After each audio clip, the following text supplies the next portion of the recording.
నమస్తే, welcome to four sides TV. నేను విజయ్.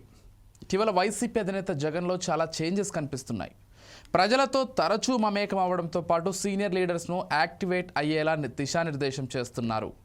ఓటమి తర్వాత ఆయనలో చాలా మార్పు వచ్చినట్లు తెలుస్తోంది. ఇప్పుడు సొంత జిల్లా కడపలోని పులివెందులపై ఫుల్ ఫోకస్ పెట్టారు. దాదాపు 3 రోజులు అక్కడే మకాం వేయనున్నారు. జెడ్పీటీసీ ఎన్నికల్లో ఓటమి తర్వాత జగన్ ఓ నిర్ణయానికి వచ్చినట్లు తెలుస్తోంది. 2024 ఎన్నికల్లోనూ మెజారిటీ తగ్గించి ప్రజలు ఏదో ఆశిస్తున్నారనే విషయాన్ని గ్రహించినట్టు ఉన్నారు. అందుకే పొరపాట్లు ఏమైనా ఉంటే చక్కదిద్దుకునే క్రమంలోనే సొంత సెగ్మెంట్లో పర్యటిస్తున్నారు. గతంలో వైఎస్ కుటుంబ సభ్యులే అన్నీ చూసుకునేవారు, ప్రజా సమస్యలు పరిష్కరించేవారు. జగన్ హయాంలోనూ అదే జరిగింది.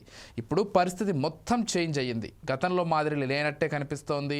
అందుకే జగన్ స్వయంగా రంగంలోకి దిగారని వైసీపీ వర్గాల్లో చర్చ సాగుతోంది. జగన్ హయాంలో వైఎస్ అవినాష్ రెడ్డి, ఆయన తండ్రి భాస్కర్ రెడ్డి పులివెందుల బాధ్యతలు చూసుకునేవారు. దివంగత మాజీ సీఎం రాజశేఖర రెడ్డి పీరియడ్లో వైఎస్ వివేకానంద రెడ్డి అన్ని తానే వ్యవహరించేవారు. అప్పుడు రాష్ట్ర రాజకీయాల్లో చక్రం తిప్పేవారు. ఇప్పుడు ఆ పరిస్థితి కనిపించడం లేదనే తెలుస్తోంది.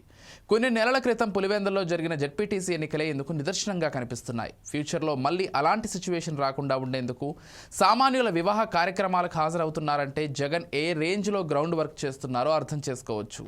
ఇక గతంలో చంద్రబాబు కుప్పంలో మెజార్టీ తగ్గింది. 2019 ఎన్నికల్లో ఓటమి తర్వాత నియోజకవర్గంలో జరిగిన ఎంపీటీసీ, జెడ్పీటీసీ, మున్సిపల్ ఎన్నికల్లో టీడీపీ ఓడిపోయింది.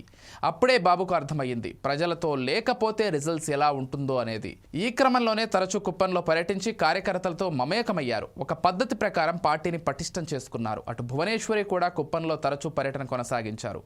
బాబు రాష్ట్ర వ్యాప్తంగా పర్యటన కొనసాగించిన కుప్పం ప్రజలతో టచ్లోనే ఉన్నారు. గతంలో ఎన్నడూ లేని విధంగా పర్యటించి మెజార్టీ పెంచుకున్నారు.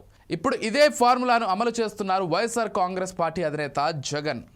ఇకపోతే ఏపీలో రాజకీయాలు మారిపోతున్నాయి. సోషల్ మీడియాలో ఎప్పటికప్పుడు అప్డేట్ అవుతున్నారు. ఎక్కడ ఏం జరిగినా వితిన్ సెకండ్స్లో తెలిసిపోతోంది. ఎన్నికల సమయంలో డబ్బు పంచినా ప్రయోజనం ఉండటం లేదు. ఇది అనేక సార్లు రుజువైంది. రాష్ట్ర స్థాయి నేతలైనా అతీతులు కాదు. ఒక్కసారి ప్రజలు మార్పు రావాలని డిసైడ్ అయితే ఫలితాలు దారుణంగా ఉంటాయి. ఈ విషయాన్ని తెలుసుకుంటే రాజకీయాల్లో రాణిస్తారు, లేకపోతే ఇక అంతే సంగతులు.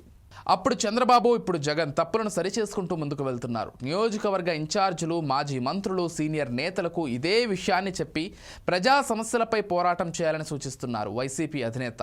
మొత్తం మీద వైసీపీ చీఫ్లో కనిపిస్తున్న ఈ మార్పుపై పొలిటికల్ సర్కిల్స్లో పెద్ద ఎత్తున చర్చ జరుగుతోంది.